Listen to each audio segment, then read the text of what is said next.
చూస్ country delight, live better. ఇప్పుడే country delight app ని download చేసుకోండి.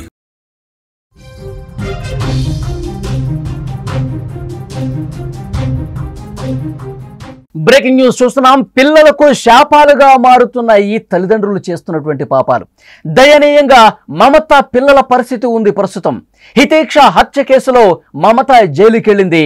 తల్లి కోసం పిల్లల ఎదురు చూపులు. రోజు కనిపించే అమ్మ కనిపించకపోవడంతో అమ్మా అమ్మా అంటూ కన్నీరు పెడుతున్నారు. పిల్లల పరిస్థితిపై అక్కడ ఉన్న స్థానికులు ఆవేదన వ్యక్తం చేస్తున్న పరిస్థితి. తల్లిదండ్రులు చేస్తున్న పాపాలు ప్రస్తుతం పిల్లలకు శాపాలుగా మారుతున్నాయా అంటే అవుననే సమాధానం వస్తోంది. ఇటీవల జరుగుతున్నటువంటి ఘటనలు ఎంతో మంది చిన్నారులను దిక్కుతోచని స్థితిలోకి నెట్టేస్తున్నాయి. అమ్మా నాన్న చేసిన తప్పులకు అభం శుభం తెలియని చిన్నారులు శిక్ష అనుభవిస్తున్నారు. అక్రమ సంబంధాలు, కుటుంబ కలహాలు లాంటి కారణాలు ఏవైనా సరే భర్తను చంపి భార్య జైలుకెళ్ళటం, ప్రియుడితో జంపు కావటం, భార్య వదిలేసి ప్రియురాలతో భర్త వెళ్ళిపోవటం, ఇలాంటి నీచమైనటువంటి సంఘటనలతో సమాజం పూర్తిగా చెడిపోతుంది. ఇలాంటి ఘటనలతో ముఖ్యంగా పిల్లల పరిస్థితి అగమ్య గోచరంగా తయారవుతోంది. ఇప్పుడు జగిత్యాల జిల్లాలోని కోర్టులలో తల్లి తర్వాత తల్లి స్థానంలో ఉన్న పిన్ని మమత చిన్న పాపను హితేక్షను చంపేసి జైలుకి వెళ్ళిపోయింది. ఆ పాపం ఇప్పుడు పిల్లలకు చుట్టుకుంటోంది. మమత పిల్లలది ఇప్పుడు అదే దయనీయమైనటువంటి పరిస్థితి నెలకొని ఉంది. ఆ పిల్లల బాగోగులు ఎవరు చూడాలి?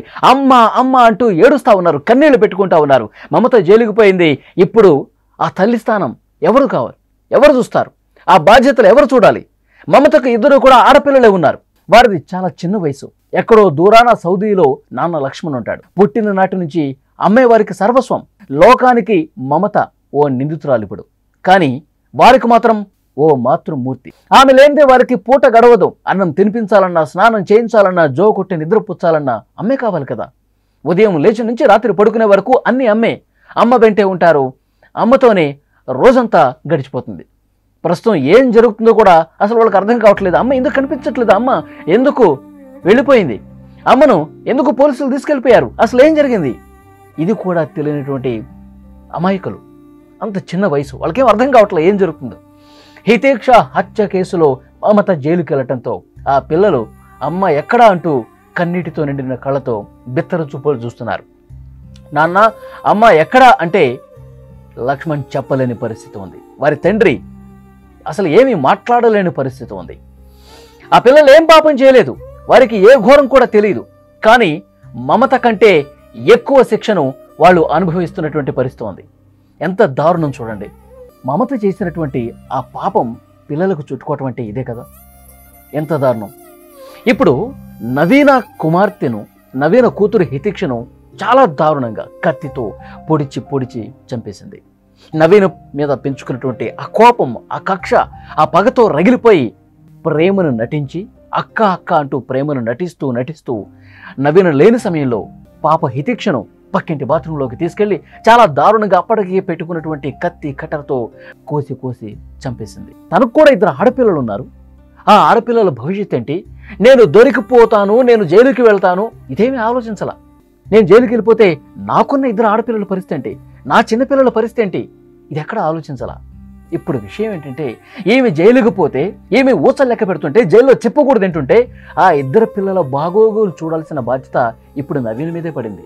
అక్క నవీనే చూసుకోవాల్సిన పరిస్థితి ఉంది. ఇప్పుడు ఆ ఇద్దరు ఆడపిల్లల బాగోగులు, వాళ్ళకి అన్నం తినిపించాలన్నా, నిద్ర పుచ్చాలన్నా, వాళ్ళ బాగోగులు చూడాలన్నా, వాళ్ళకి స్కూల్కి పంపించాలన్నా అంతా ఇప్పుడు చూసేది నవీనే కదా. నవీన కూతురునేమో మమత దారుణంగా చంపేసి జైలుకి వెళ్ళిపోయింది. ఇప్పుడు ఆ ఇద్దరు పాపలు మమత కూతురులను చూసుకునే బాధ్యత నవీనదే కదా. నవీనే చూసుకోవాలి కదా. కనీసం అంటే కనీసం జ్ఞానం లేకుండా ఇంత దుర్మార్గపు ఆలోచనలతో, సైకో ఆలోచనలతో చేస్తూ ఉంది. అక్కడ ఉన్న చాలామంది ఆ కాలనీలో, ఆదర్శ్ నగర్ కాలనీలో చుట్టుపక్కల ఇరుగు పొరుగు వాళ్ళందరూ కూడా ఈ ఇద్దరు చిన్న పిల్లలు అమ్మ అమ్మ అంటూ ఏడుస్తుంటే మమత ఎంత దారుణం చేసి వెళ్ళిపోయింది. పాపం చిన్నపిల్లలు. ఇప్పటి వరకు లక్ష్మణ్ వాళ్ళ తండ్రి దుబాయ్లోనే ఉంటాడు. ఈ ఘటన జరిగిన తర్వాత మొదట రాలేదు ఆయన. తర్వాత చాలా బాధతో కన్నీళ్లు దిగమిగుకుని తర్వాత వచ్చాడు మమత భర్త. అసలు ప్రతిరోజు కూడా మమత వెంటే ఉంటారు కదా ఈ చిన్నపిల్లలు, అమ్మ అనుకుంటూ. పూర్తిగా ఆ ప్రేమాభిమానాలన్నీ కూడా, ప్రేమానురాగాలన్నీ కూడా తల్లితోనే ఆ ఇద్దరు చిన్నపిల్లలు.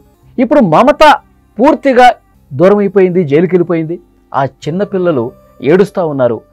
ఏం జరిగిందో కూడా తెలియట్లేదు వాళ్ళకి. అమ్మ అసలు ఎందుకు కనిపించట్లేదు, ఎందుకు వెళ్ళిపోయింది అనేది కూడా పాపం తెలియదు వాళ్ళకి. ఆ ఇద్దరి పాపలు ఎంత దయనీయ పరిస్థితుల్లో ఏడుస్తూ ఉన్నారంటే, మాకు అమ్మ కావాలి, అమ్మ కావాలి, ఏది ఎటుపోయింది అంటూ వాళ్ళు ఏడుస్తుంటే చుట్టుపక్కల చూస్తున్న వాళ్ళు కూడా కన్నీళ్ళు పెట్టుకుంటూ ఉన్నారు. ఇలాంటి పరిస్థితి ఎవరికి రాకూడదని చెప్పి అనుకుంటా ఉన్నారు. ఇప్పుడు నవీనే ఆ ఇద్దరు పాపలను కూడా చూసుకోవాల్సిన పరిస్థితి. నవీన్ కూడా అలాగే ఆలోచిస్తే, నవీన్ కూడా మమత చేసినట్టే చేస్తే ఏంటి పరిస్థితి? నా కూతుర్ని చంపేసింది కదా, ఈ పిల్లల్ని నేను ఎందుకు చూడాలి, ఈ పిల్లలు నాకెందుకు, ఈ పిల్లలు నాకొద్దు, మమత కూతుళ్ళు నేనెందుకు చూస్తా అని పాపం ఆ నవీన్ అనుకుంటే ఈ ఇద్దరు పాపల పరిస్థితి ఏంటి? మమత ఇవేమీ ఆలోచించలా, కోపం పెంచుకుంది, కక్ష పెంచుకుంది, ఎప్పుడు గొడవలు పడుతుంది. మమత ఇప్పటికే 20 లక్షల రూపాయలు పోగొట్టేసిందంట. బెట్టింగ్లాడి ఇంకా ఏవేవో ఘనకార్యాలు చేసి డబ్బులు చాలా వరకు పోగొట్టింది. ఈ గొడవలు జరుగుతూనే ఉన్నాయి. ఎందుకు వృధా ఖర్చు చేస్తుంటావు, ఎందుకు ఈ విధంగా ఆన్లైన్లో బెట్టింగ్లు ఆడుతూ ఉంటావు, ఎప్పుడు చూస్తే ఫోన్ చేతిలో పట్టుకొని ఏదో ఒకటి చేస్తూ ఉంటావు, డబ్బులు పోగొడతా ఉంటావు, ఇది కరెక్ట్ కాదు, ఇది పద్ధతి కాదు. వాళ్ళు ఎంత కష్టపడుతున్నారు మన కోసం. నవీన భర్త, మమత భర్త ఇద్దరు కూడా, మామ కూడా దుబాయ్లో కష్టపడుతున్నారు, నెల నెల డబ్బులు పంపిస్తున్నారు. ఇక్కడ మమత ఎంజాయ్ చేస్తోంది, బెట్టింగ్లు ఆడుతోంది, ఆన్లైన్ గేమ్స్ ఆడుతోంది, డబ్బులు చాలా వరకు పోగొట్టింది. నా విషయాలు నీకెందుకు, నా జోలి నీకెందుకు, ఎందుకు దుబాయ్కి మాటిమాటికి ఫోన్ చేసి నా భర్తను ఇవన్నీ విషయాలు చెప్తా ఉంటావు, అతను నాకు ఫోన్ చేసి తిడతా ఉంటాడు, నీ పద్ధతి బాగాలేదు, ఇలాంటి గొడవలు జరుగుతూ ఉన్నాయి. 20 లక్షల రూపాయలు పోగొట్టేశావు, నువ్వు మంచి దారిలో నడవాలి, మన కుటుంబాలు బాగుండాలనే కదా అక్క నవీన చెప్తా ఉంది. ఇది మనసులో పెట్టుకుని, కోపం పెట్టుకుని నవీన ఏడవాలి, నవీన పూర్తిగా తన జీవితంలో ఏదో కోల్పోయిన బాధ కనిపించాలి, కుళ్ళి కుళ్ళి ఏడవాలి అని మనసులో ఒక కోపాన్ని, ఒక పగను పెంచుకొని చాలా దారుణంగా హితీక్ష చిన్న పాపని ఎవరు చూడని నిర్మానుష ప్రదేశానికి పక్కింటి బాత్రూంలో తీసుకెళ్ళి కట్టర్తో, కత్తితో పొడిచి చంపేసింది. చాలా అంటే చాలా దారుణం. ఇదే కాదండి, ఇలాంటి కేసులు చాలా మనం చూస్తూ ఉన్నాం. భార్య అసలు పెళ్ళై 4 రోజులు అవుతుందో లేదో భర్తను సుపారీ గ్యాంగ్తో చంపించినటువంటి ఘటనలు మనం చూసాం.